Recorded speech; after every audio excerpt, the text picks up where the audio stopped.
નમસ્કાર મિત્રો, હું છું ગોપાલ ઇટાલિયા। છેલ્લા 20 દિવસથી આમ આદમી પાર્ટીના મહત્વના હોદ્દેદારો, પદાધિકારીઓ, ચૂંટણીમાં ઉભા રહેનારા ઉમેદવારો, આ બધાની ઉપર ગુજરાતના ભાજપની સરકારે જથ્થાબંધમાં ખોટી એફઆઈઆરો કરી છે। અંદાજે અત્યાર સુધીમાં તો 60 કરતા પણ વધુ એફઆઈઆર 20 દિવસમાં લખાઈ ગઈ। 150 કરતા પણ વધુ માણસોને એરેસ્ટ કરી લીધા છે। બીજેપી પાર્ટી બિલકુલ આમ આદમી પાર્ટીથી ડરી ગઈ છે, એટલી બધી ફફડી ગઈ છે, એટલી બધી હતપ્રભ થઈ ગઈ છે કે પોલીસને આગળ કરીને ચૂંટણી જીતવા નીકળી છે। અને ગુજરાતના તમામ જિલ્લાઓમાં એલસીબી, એસઓજી, એસપી, ડીવાયએસપી, તમામ પોલીસ 24 કલાક આમ આદમી પાર્ટીના નેતાઓની પાછળ ફર્યા કરે છે।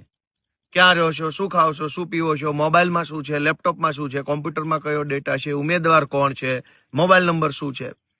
આખા ગુજરાતની પોલીસને આમ આદમી પાર્ટી પાછળ ભાજપે લગાવી છે। અને વાતો તો એવી મોટી કરે છે કે વિશ્વની કહેવાતી સૌથી મોટી પાર્ટી છે એટલે જીતવાની છે।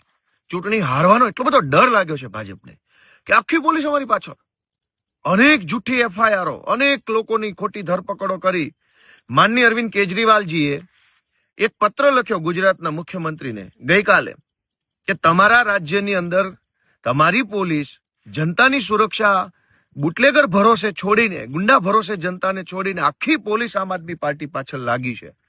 તો અરવિંદ કેજરીવાલે ગુજરાતના મુખ્યમંત્રીને મળવાનો સમય માંગ્યો, ત્યાં તો આખી ભાજપ પાર્ટીએ ઉપાડો લીધો અને જેમ ફાવે તેમ વિરોધ કરી રહ્યા છે। મારી ગુજરાતના મુખ્યમંત્રી સાહેબને અને બધા તમામ ભાજપના લોકોને વિનંતી છે કે એક વખત અરવિંદ કેજરીવાલને મળવાનો સમય આપો, એટલે બેસીને ચર્ચા કરીએ કે કેટલો તમને ડર લાગી ગયો છે ચૂંટણી હારવા માટેનો। ધન્યવાદ।